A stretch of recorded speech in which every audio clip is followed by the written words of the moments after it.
Am I the asshole for refusing to demote my dog after my sister gave her baby the same name? I, 26F, have a dog named Charlie. Charlie is a golden retriever I adopted 4 years ago, and he's my best buddy. My sister, Emily, 29F, recently had her first child, a baby boy. She and her husband named him Charlie. At first, I thought it was funny, and I didn't really think much of it. But then Emily pulled me aside during the family gathering and said it was confusing and disrespectful for me to keep calling my dog Charlie now that her son has the same name. She asked me to rename the dog.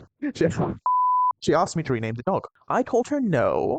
Charlie has been his name for 4 years, he knows it, he responds to it, and it's on all the paperwork. Changing it now would be really weird for him, and for me. She got really upset and said it's not fair for her son to share a name with the dog, especially in family settings. She thinks it'll lead to jokes and confusion as her son grows up. My parents have weighed in, and while my dad says it's ridiculous to expect me to change my dog's name, my mom says I should just consider it to keep the peace. Now, Emily's barely speaking to me. I love my dog, and I didn't name him despite anyone. I also think it's not my fault they chose a name already in use in the family. Am I the asshole? This is the whitest argument I've ever heard. My son will be made fun of with jokes because your dog has the same name as him. There was a post years ago about a guy who had a cat named Nigel, and his sister started dating someone named Nigel. So they called the cat Nigel and the guy Human Nigel. I think that's what they should do with the kid. We should call him Kid Nigel. You were named after a dog?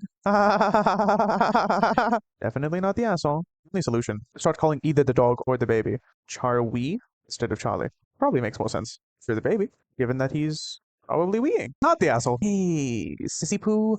Look, I didn't wanna be the one to point this out, but I think you're overstepping your boundaries a little, being a little bit disrespectful by calling your own dog Charlie after our kid's been named Charlie. You gotta rename him.